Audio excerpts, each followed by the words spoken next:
Today on Locked On Rockies. Well, the rest of the season might be a wash, but there's one thing you can't take away from the 2024 Colorado Rockies. They beat the Padres.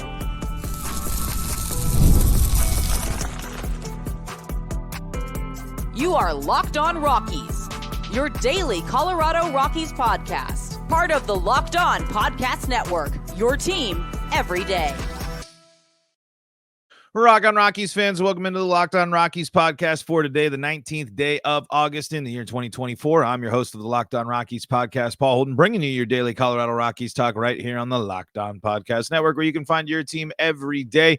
And if your team is the Colorado Rockies, guess what? You're in the right spot, because that's what we do around here each and every day, free and streaming on your favorite streaming services, bringing you your daily Colorado Rockies talk on the Locked On Rockies YouTube channel as well, where you can be part of the show. You can fire off your Rockies hot takes. You can do all sorts of things when you like the video, subscribe, all sorts of stuff. What does that really mean? Well, you're helping the show grow, you're interacting, and that means the interwebs enjoys it, and that means more people will see it. You're helping us get in front of more eyes and ears, and really do appreciate that. I'm Paul Holden, your Rockies fan extraordinaire. Been bringing you this daily Rockies podcast for over 3 seasons now, and been following and loving this team my entire life. Yes, even through the highs and the lows. Today on the show, we're going to recap the series against San Diego, look at the Todd Helton celebrations as well. And I think it's still too early to tell, but I think the young core identity, or the younger guys of the Rockies, are starting to build together. And a couple of stats and a couple of things I want to point out with that stuff as well. All that and more on today's episode of Locked On Rockies. Before we dive into everything, today's episode is brought to you by PrizePicks, the easiest and most exciting way to play daily fantasy sports. Go to prizepicks.com/LockedOnMLB and use code LockedOnMLB for a first deposit match up to $100. The Colorado Rockies went 8-5 against the San Diego Padres in 2024. Pretty amazing to say that, right? I mean, maybe it's that they played them earlier versus the other teams that they've played. For example, they haven't seen and they haven't gone up against the Dodgers all that much this season and XYZ. But it still points out and still goes to the real fact of the matter is there is something in the water. There is something when these teams match up. There is some weirdness that happens that the curse just continues. I mean, it goes further back than just this year. And this year is actually one of the better years of performance against the Padres in a while. So actually, let me get you that retweet here from friend of the show, Javier Reyes, Java Peño. They're a host of Locked On Padres, who I'm sure absolutely loved watching this series this weekend. Padres record against the Rockies, and this is from 2000. So we're going from 2019 to now. 2019, 8-11. 2020, 7-3. 2021, 8-11. 2022, 9-10. 2023, 9-4. 2024, 5-8. So there's just this weird kind of like, I don't know if it is going to be a cycle or anything like that, but to bounce back against an arguably, I mean, I think people would say that this year's Padres team is better than last year's, right? I mean, I guess the question is, how different are the teams in terms of some of the firepower and some of the moves that they've made? But it is something to be impressed by. I mean, the NL West dominates the Colorado Rockies, except the Padres. And just as we've talked about before, this is a problem. This changes and modifies the standings and the setup in the NL West, and it will come back to bite them. Like, I mean, because of that, you never know, that loss or something like that. You never know what might happen, especially when you're in a dogfight right now with Arizona. Tied in run differential between those two teams. I mean, literally neck and neck, the Padres and the Diamondbacks. But the big difference between the Diamondbacks is they beat the Rockies. That could be the difference maker between a wild card spot and not, or a better wild card spot and not, or depending on how you look at it, the division as well. 3 games back for San Diego, 4 games back for Arizona. The Rockies are going to be a factor in how the NL West shakes out, especially right now. I mean, actually, yeah. So right now, Arizona has dominated the Rockies, and think about what that means. Since the Rockies since the Diamondbacks have gone 8-2 against the Rockies, and the Padres have gone. Let me get that up there. My other stat, because I don't want to lose my page here. But for them to only go 5-8, that's at least 3 more wins that the Diamondbacks have over the Padres. And that could change with 3 more games left to go against these two teams in a month from now, in the prime part of the year, at the end of the year for especially Arizona, and especially, the Dodgers and the Padres. It matters. It's unfortunate that we have to sit there and we have to take this as, hey, look at these teams that beat the Rockies, and that's the conversation we have to have around it. But it's important that the Rockies are a pain in the butt for the Padres. It shows it's another example of the Rockies taking down a good team, especially at home. The Rockies are getting back into the groove and getting back into the situation in which you come to Coors Field, you better be ready to go. You better be ready to play, because even with the Rockies and even with their, with where they're at, there's still a team that is sitting there. I'm trying to get my, let's see. That's the away. Let me get the home here. 29-33 at home after the win yesterday. There is a chance if the Rockies can rattle off good series, and it's going to have to come against good teams, as they most are, they could get above 500 at home. It's going to take beating teams like the Padres and doing what the Rockies did over this weekend, which was, playing good ball and surviving as well. Outscoring the Padres by a score of, 18-8? You'll take that any day of the week, especially when you look at some of the lineups that were in there. But that's the main takeaway. It's really fascinating that the Padres can't play against the Rockies. Like they are so streaky against the Rockies. They're so inconsistent against the Rockies. It's fascinating. And we'll see how it shakes out here towards the end of the season. But it's like, if I'm sitting there and I'm the Padres or whatever, it's just like, why did the Dodgers? Why like I truly do go back to my schedule making conspiracy theorists. It's just like these Dodgers series at the end of the year don't make any sense. Don't make a lick of sense to me. But I've never had to actually do schedules for a giant professional sports organization league, multiple teams, not just one. But anyway, the Rockies hung in there, man. Blaylock had another good, decent start there. The bullpen nails yesterday, which was great to see. It's a close ball game. You got to keep things interesting. Kinley gives up the 1 run there as well, but they do their job. All of them avoided really, more often than not, the bad play. The Rockies got just enough on offense there, not a ton, but when you're going winning that series for the Rockies, in which you're going up against the 1 and 2 of the Padres, is tough to do. And the Rockies just handed the Padres their first series loss since the All-Star break. I mean, the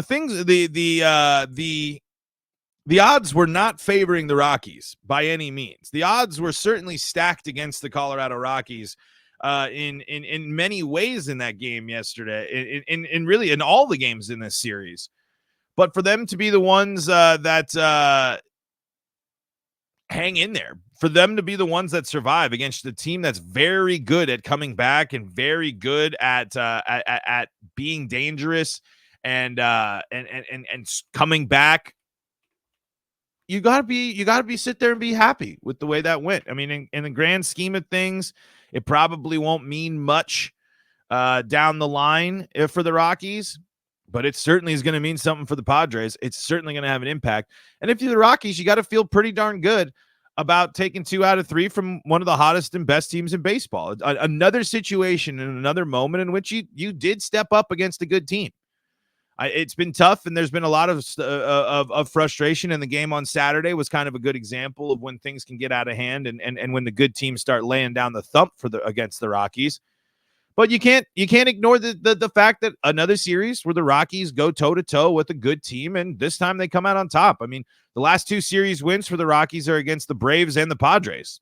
It's pretty darn good, especially when you think about how the history between those 2 teams and the Rockies as well. So, all right, there's just a quick thoughts on the series. Let's talk a little bit about the youth core and just kind of some of the vibes with the Rockies. And an interesting stat I saw on the broadcast yesterday, which kind of leads into this and kind of makes me think that the Rockies are starting to build something a little bit here in terms of just a comfort level with a lot of these guys. We'll talk about that coming up here on today's episode of Locked On Rockies. Before we do that, though, got to tell you about the folks that help make this show possible, and that includes PrizePicks. PrizePicks is America's #1 daily fantasy sports app, and they got you covered with over 5 million active members. That's how you know people love PrizePicks. It's the easiest and most exciting way to play daily fantasy sports. Unlike other apps on PrizePicks, it's just you against the numbers. Nobody's going to steal that waiver wire pickup. No one's going to make sure that you can't play that hot fantasy hand that you have in your brain. Well, you'll get in on the daily action, and you can become part of the PrizePicks community when you pick more or less on 2 to 6 player stat projections, hits, base steals, strikeouts, walks, etc. There's tons of categories for you to choose from. 2 to 6 players, select more or less. Watch the winnings roll in. You can turn $10 into $1,000. Sign up today and get $50 instantly when you play $5. You don't even need to win to receive that $50 bonus. It's guaranteed. PrizePicks is available in more than 30 states across the country, including California, Texas, and Georgia. Download the PrizePicks app today and use code LOCKEDONMLB for a first deposit match up to $100. That's code LOCKEDONMLB on PrizePicks for a deposit match up to $100. PrizePicks, run your game. This is the Locked On Rockies podcast. We are free and streaming on your favorite streaming services. We are on the Locked On Rockies YouTube channel, where we appreciate all your support, and we appreciate you going over there, liking the videos, and subscribing. When you do that, you're helping the show grow. Really, really do appreciate that, folks. The home stretch for our 1K before the end of the season. Help us reach that goal. Check out my lovely mug on the video podcasts as well.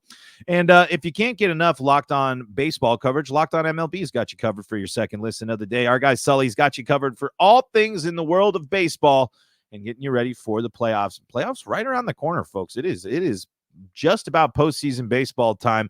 I know we don't want to get too far ahead of ourselves here. Got a lot of Rockies baseball to enjoy, but the horizon, it's there. Sully's got you covered there. And, hey, all your Rockies play-by-play action can be found on SiriusXM and the SiriusXM app. So go check it out there and take your Rockies play-by-play with you on the go. So I feel like this Rockies team, as they're still going through it, it's going to be good to see with the introduction of Drew Romo into this roster, how this team is going to go and grow and develop together. We're seeing a lot of young names. We're seeing a lot of names that we saw flashes of, and we're seeing them come back. But we're seeing a team of a lot of younger guys and mashups of that as well. Ezequiel Tovar gets the night off, but Doyle, Tolia, Beck, Shunk, all in the game. And then look at the bullpen there when you're looking at 3 out of the 4 people that made an appearance out of the bullpen. Young guys, new additions to the Rockies there. This is in the finale on Sunday. And look at the lineup on Saturday. Yes, it was a drubbing there for the Rockies, but Tovar, Doyle, Tolia, Beck, Romo, all in the lineup as well. And then you're looking at Peter Lambert coming out of the pen, and Justin Lawrence still qualifying as a younger guy as well.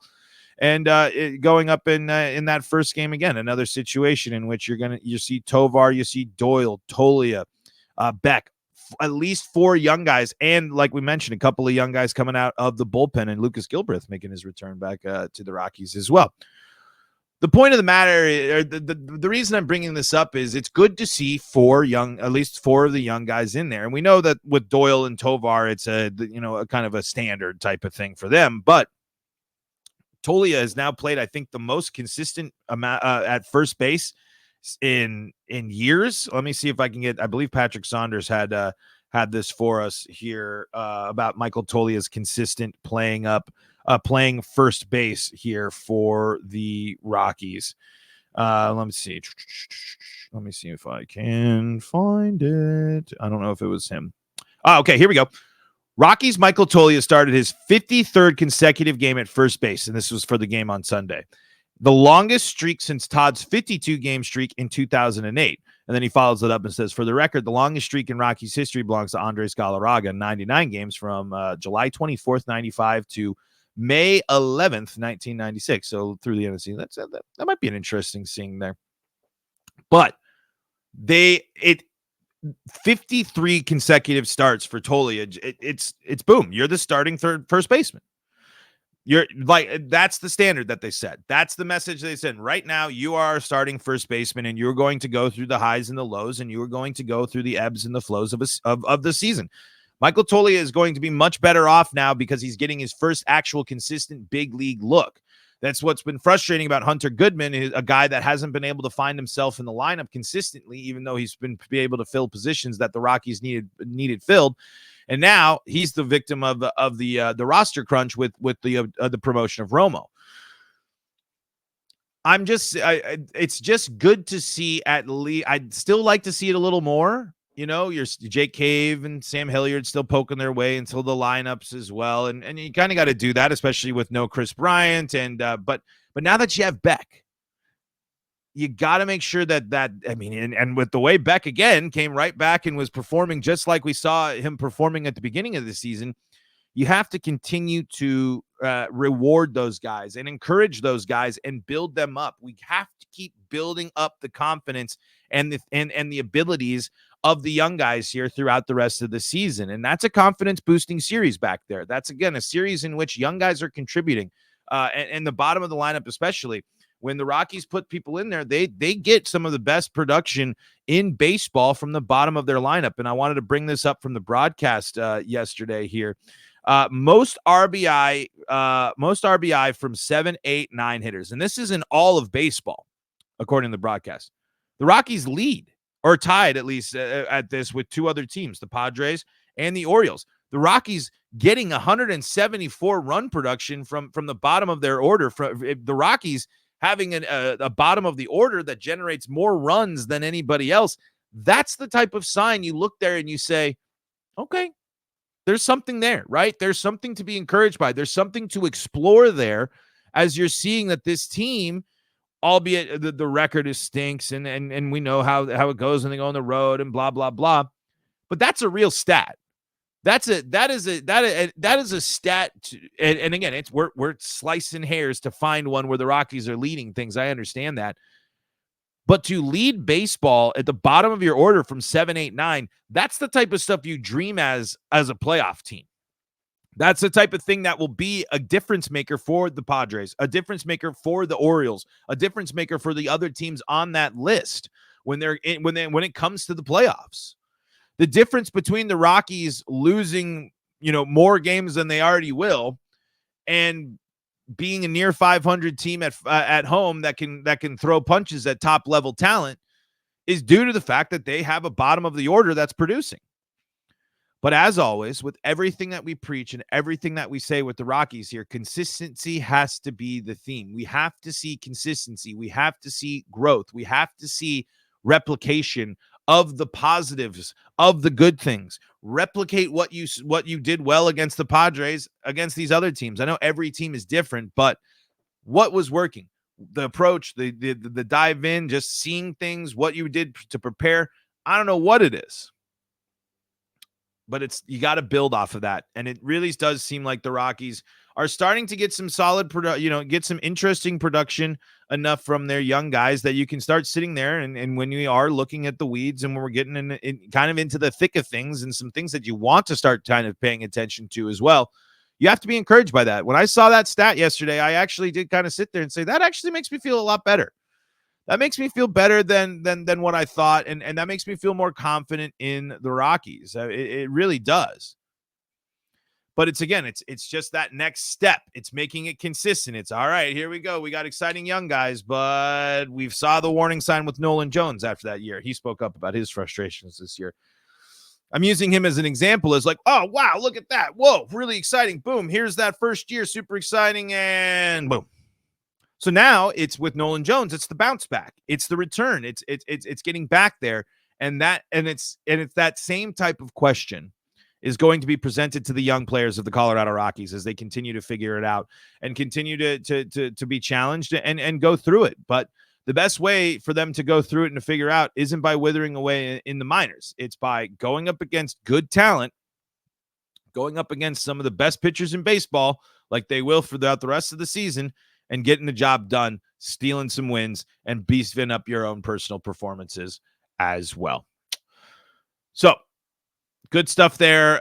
It's nice when we get to do fun, encouraging kind of stuff and look at Rockies baseball in a way that we can get excited by it and get excited by some of the things that we're seeing versus just one of the all frustrating episodes there. So, all right, let's talk about the Todd Helton celebrations as well. And to wrap up the show, all that and more coming up on the next segment of Locked On Rockies.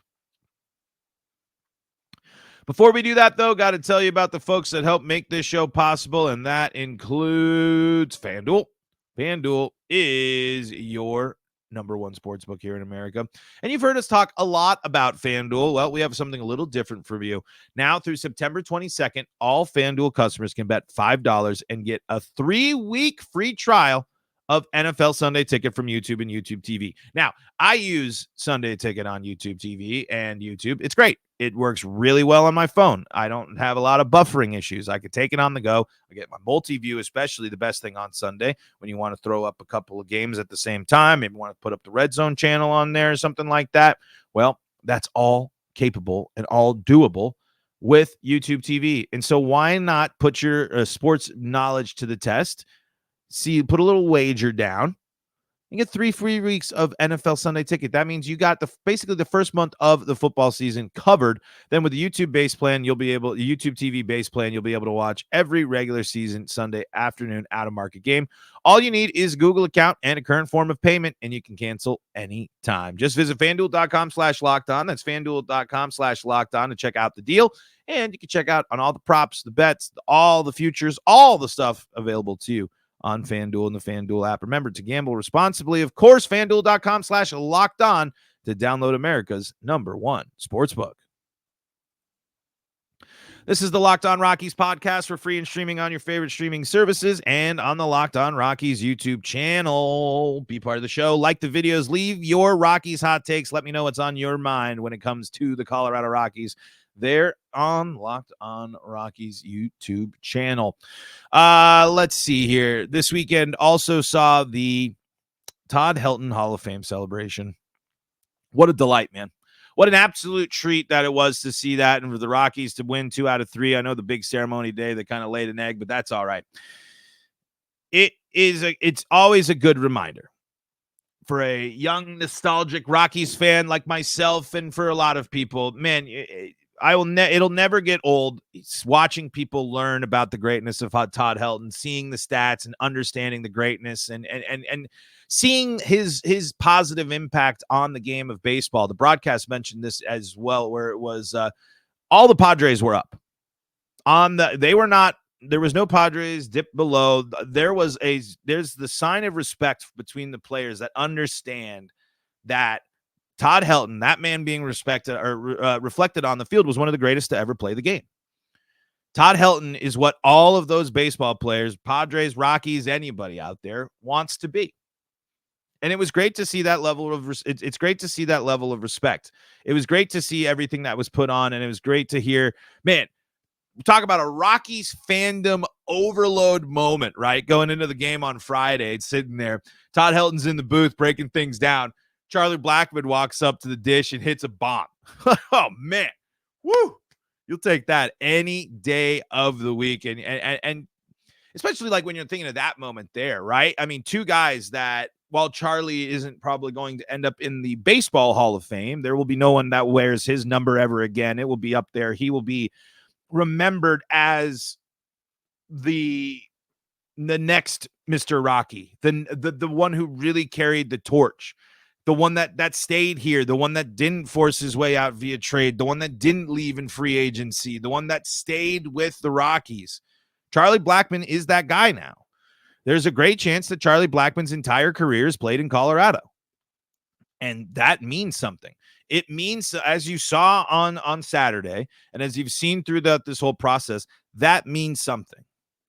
Yeah, a good chunk of the games that Todd Helton played were in losing seasons, sure.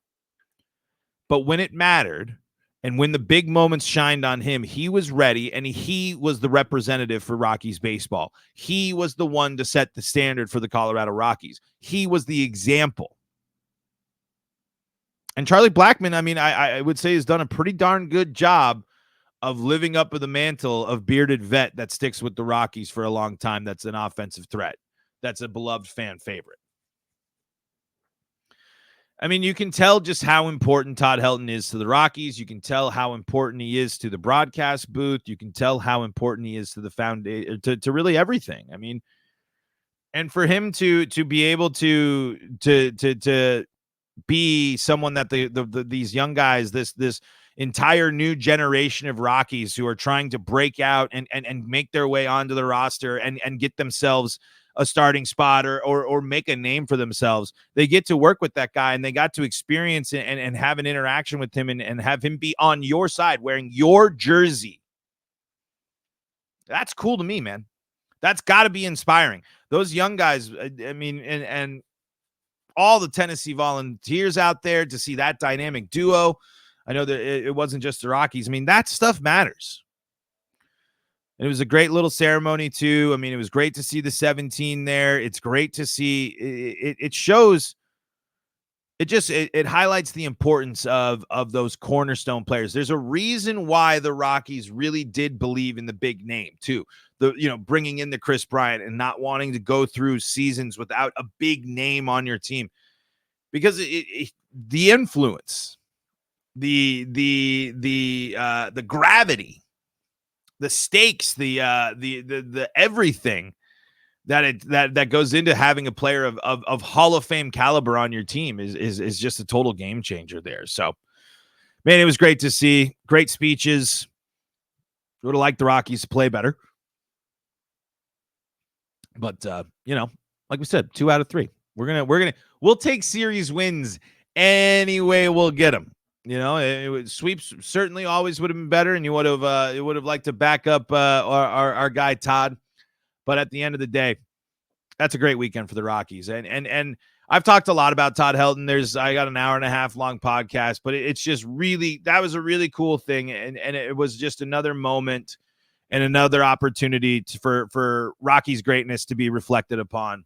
And it was really, really great to see. So I hope you enjoyed it. I hope you all did. And that bobblehead, man, does that bobblehead look cool. I was super jealous of not only the people grabbing bobbleheads, but just being in that environment. It looked like it was just a nice celebration there at Coors before emptying out pretty well on that Sunday game. That was kind of interesting to see as well. But Rockies got to keep the good vibes rolling on the road now as they head to take on the Washington Nationals. The Nationals are 1-4 in their last 5 games out. They managed to avoid a sweep at the hands of Philly, certainly trying to get themselves back in the win column. And as a team, when you're like the Nationals here, it's still above 500. But you want to make sure that you're keeping yourself in the mix here. You're pretty far behind Philly when it comes to the division lead, 10 games behind Atlanta and 8 games behind New York. So if you're Washington, the clock is starting to run out, and you're going to want to handle business against the Rockies. And we know that they have a habit of doing that. We'll see how it all shakes out. We'll look at, we'll again continue to preview the series and get ready for things to get started on the next day in that away series tomorrow there on the 20th. All right, folks, that's going to do it for today's episode of Locked On Rockies. Thank you so much for joining us and making us your first listen of the day. For your second listen of the day, go check out Locked On MLB. Or if you need more Colorado sports coverage, Locked On Broncos, Locked On Avalanche, Locked On Nuggets, and Locked On Buffs. Available free and streaming wherever you get your favorite streaming services. Until next time, I'm Paul Holden saying so long from the Locked On Rockies podcast.